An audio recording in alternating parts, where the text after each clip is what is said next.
মুরগি, তুমি কি আমার সাথে বন্ধুত্ব করবে? তোমার সাথে আমি কেন বন্ধুত্ব করব? তুমি অনেক নোংরা দেখতে। তোমার গায়ের মধ্যে কত ময়লা দেখেছো? তোমার সাথে কেন বন্ধুত্ব করতে যাব আমি? চলে যাও এখান থেকে।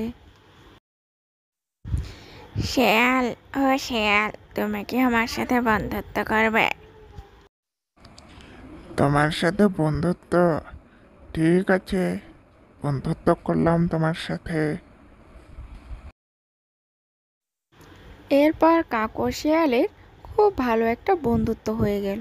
শিয়াল তো মুখেই বলল যে সে তার বন্ধু, কিন্তু মন থেকে সে কখনো মেনে নিতে পারেনি। সব সময় সে সুযোগ খুঁজতো কিভাবে কাককে খাওয়া যায়। ওই দেখো বন্ধু, এখানে অনেকগুলা গম দেখা যাচ্ছে। চলো আমরা একটা প্রতিযোগিতা করি। কি প্রতিযোগিতা করতে চাও তুমি? এই গমগুলা যদি আগে সবগুলা আমি খেতে পারি তাহলে আমি তোমাকে খাবো। আর যদি তুমি আমার থেকে বেশি খেতে পারো তাহলে তুমি আমাকে খাবে। রাজি আছো তো?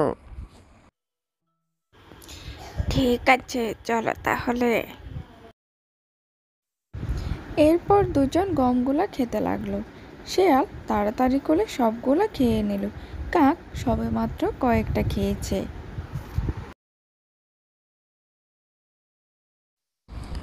বন্ধু, এবার তো আমি সবগুলা খেয়ে নিলাম। এবার তাহলে কি হবে? কি আর হবে? তুমি যদি বন্ধু হয়ে আমাকে খেতে পারো তাহলে আমি তোমাকে বাধা দেব না। খেয়ে নাও আমাকে। আরে, আমি তো তোকে খেতেই চাই। এটা তো মাত্র বাহানা ছিল। তোকে খাওয়ার জন্যই তো আমি বন্ধুত্ব করেছি। এখন তোকে খেয়ে আমার পেট ভরাবো। আমি তো তোমাকে সত্যিকারে বন্ধু ভেবেছিলাম, তুমি আমার সাথে বিশ্বাসঘাতকতা করলে। ঠিক আছে, খেয়ে নাও আমাকে। তারপর সত্যি সত্যি শিয়াল কাককে খেয়ে সেখান থেকে চলে যেতে লাগলো। একদিন জঙ্গলে একটি বাঘ বিশ্রাম নিচ্ছিল। বিশ্রাম নিতে নিতে তার ঘুম পেয়ে গেল। সে ঘুমিয়ে পড়ল। হঠাৎ একটি পাখি এসে তার পিঠের উপর বসলো।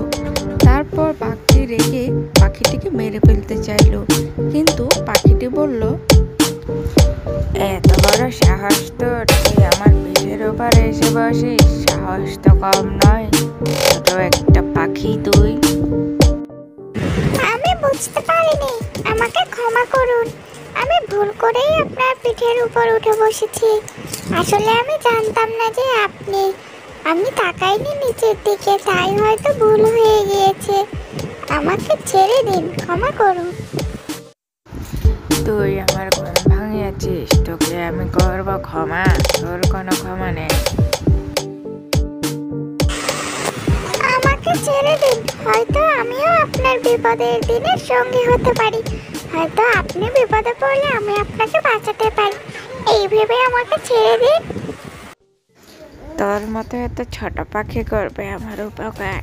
হা হা হা, হাসালি আমায়। যা, তোকে আমি ছেড়ে দিলাম, এমনিতেই ছেড়ে দিলাম। বাঘ যখন পাখিটিকে ছেড়ে দিল তখন পাখিটি তার বাসার দিকে রওনা হলো। হঠাৎ একদিন বাঘ যখন জঙ্গলে হাঁটাহাঁটি করছিল তখন কেউ যেন একটি জাল মেরে বাঘকে আটকে ফেললো। আর তখন ওই পাখিটি বাঘটিকে দেখতে পেল।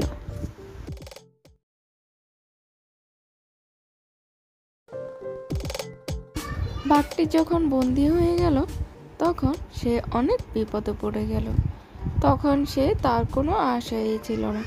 টুনি দেখতে পেয়ে জালটিকে তার ঠোঁট দিয়ে কেটে সরিয়ে দিল।